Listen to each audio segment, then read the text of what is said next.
A China está passando pela sua maior crise nos últimos 50 anos.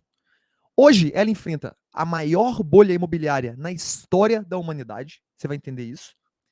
Provavelmente a maior crise de natalidade também na história da humanidade. Nos próximos 80 anos está previsto uma queda na população de mais de 500 milhões de habitantes, o que é mais do que os Estados Unidos e o Brasil juntos. Além disso, também uma queda nas exportações, fábricas estrangeiras que durante décadas estiveram presentes produzindo na China, estão saindo da China, indo para o México e para o Vietnã. Vamos lá, galera. A China é a segunda maior economia do mundo. E durante muitos anos, vários economistas, na verdade, a grande maioria, para não falar todos, previram a economia chinesa passando a americana até 2030. Tá? Hoje, nós estamos ali, basicamente, ela está a 80 e poucos por cento da economia americana. Só que a China está passando por 4 problemas fundamentais que fazem muitos economistas, inclusive do Bank of America, onde eu trabalhei por muitos anos, dizer que provavelmente ela não vai passar os Estados Unidos. A China já começou a parar de crescer economicamente em termos de população.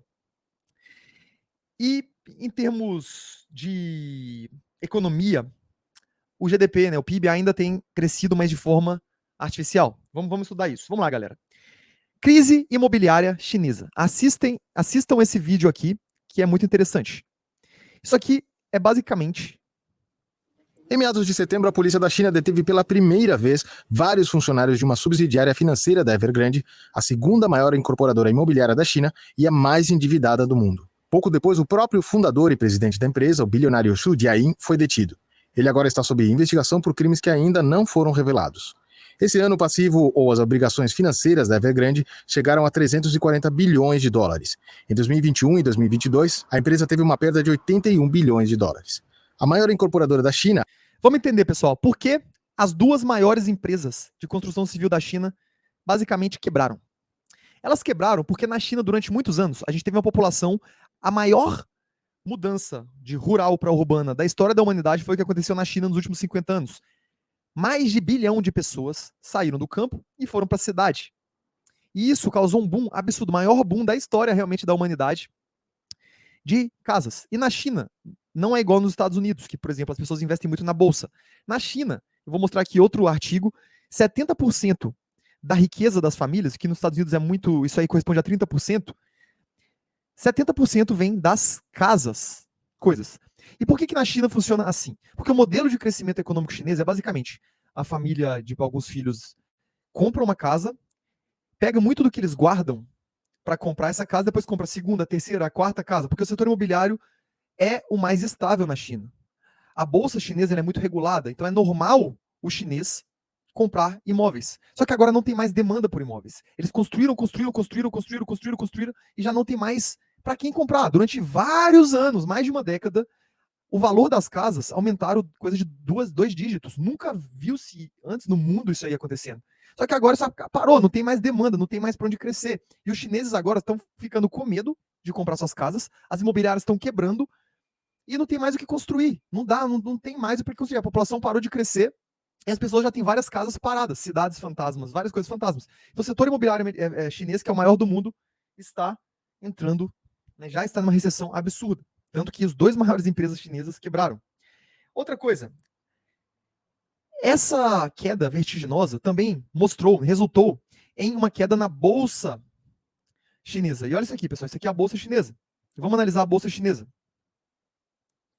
Vocês vão ver aqui, pessoal, que a bolsa chinesa, ela caiu aqui de 2022 até setembro quase 30%. Caiu muito, porque a economia chinesa está esfriando. Não tem mais aquele ânimo excessivo. Só que aí que vocês vão perceber que de setembro para cá teve um grande boom. E é sobre isso que eu vou falar no final desse vídeo. O que esse grande boom representa? O que causou ele e quais as repercussões dele? Beleza? Vamos lá, outra coisa que a China está passando é também a grande dívida. Como é que funciona o modelo de crédito chinês? O governo federal ele não pode pegar muito dinheiro emprestado, tem várias regras. Então, eles passam essa dívida para o governo regional. O governo regional é responsável por trazer crescimento econômico. Então, o que acontece? Os governos regionais pegam dinheiro emprestado se endividam, as suas empresas se endividam para fazer grandes construções, construir uma ponte que durante muitos anos levou a desenvolvimento para a economia, mas hoje já não tem mais o que construir. Isso é o famoso overinvestment. Inclusive, galera, os economistas americanos que estão prevendo que a China não vai passar os Estados Unidos mais, o que eles falam é que aconteceu com a China o que aconteceu com a União Soviética. Porque nos anos 60 e 70, a União Soviética cresceu mais que os Estados Unidos. Só que o quê? Foi aquela coisa centralizada, de vamos construir, vamos construir. E aí, quando é uma coisa centralizada, acontece uma coisa chamada overinvestment. Eles investem mais do que deveriam. Chega um ponto que não tem mais o que construir, e a cada mais dinheiro que você coloca, ele para de produzir, de gerar mais resultado na economia. E no final você constrói uma ponte de um lugar nenhum para um lugar nenhum, ela vai virando despesa. Isso aí gera um problema gigantesco para a economia. Eles falam que é isso que aconteceu com a China.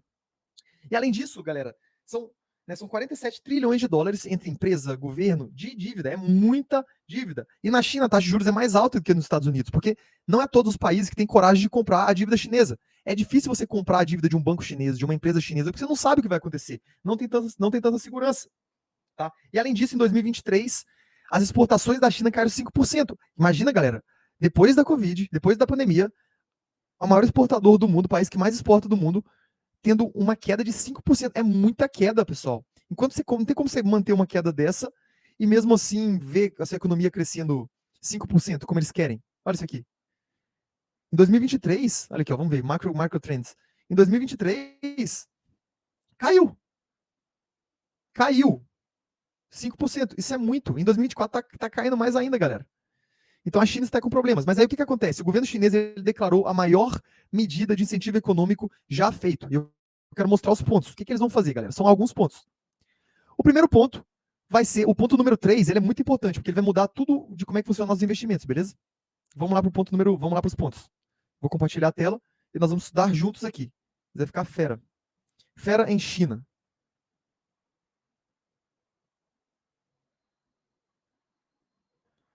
Então vamos lá, o primeiro ponto, ele é que eles vão tirar as barreiras regionais. Como eu falei, cada região compete com outra região. As regiões na China competem entre si para ver quem vai crescer mais. E o crescimento de cada região faz os seus políticos ganharem mais dinheiro e tudo mais. Então eles vão tirar essas pressões regionais para a economia chinesa ser uma coisa só. Sabe, isso aí deixar as coisas fluírem mais, um pouco de mercado, melhorar o mercado. Depois eles vão cortar também a reserva que os bancos têm que deixar para multiplicar dinheiro. Então, basicamente, se você depositou R$1, o banco chinês vai poder emprestar para outra pessoa mais dinheiro, incentivando o crédito. Vamos lembrar, a economia chinesa já está muito endividada, os caras vão estimular o crédito. E além disso, pessoal, eles vão dar um estímulo de 10 trilhões de yuan. Vamos ver quanto que está um yuan hoje? Vamos ver quanto que está o yuan. Yuan, China, dólar. 10 trilhões na economia. Isso aí, galera, mais de 1 trilhão. 1,4 trilhões de dólares na economia. Além de tudo isso, e além disso, tem mais uma coisa. Eles vão colocar mais muito dinheiro no setor imobiliário para salvar o setor imobiliário. Mas quais são as consequências disso, pessoal? Muito dinheiro a mais na economia, muito mais crédito na economia, para uma economia já endividada, para um mercado que normalmente não tende mais a crescer, o mercado imobiliário que já saturou, não tem mais, a pessoa vai comprar um apartamento para quê? O que adianta você estimular as pessoas a comprarem mais apartamentos, sendo que o pai já tem 4 apartamentos, 3 estão vazios e não tem mais o que fazer com ele? Então a China vai tentar artificialmente impulsionar a economia, que é basicamente o que todos os países fizeram, por exemplo, em 2020, depois da crise que a gente teve no mundo. Isso aí, galera, gera uma coisa, gera inflação. Então, pessoal, junto com os Estados Unidos agora baixando a taxa de juros e voltando a imprimir dinheiro, a China também vai ligar a maquininha do dinheiro e vai começar a desesperadamente ressuscitar a sua economia. A última vez que isso aconteceu, pessoal, 2020, o que aconteceu com o preço do Bitcoin? O que já está acontecendo com o preço do Bitcoin? Chegamos na máxima histórica de novo, agora, final de 2024.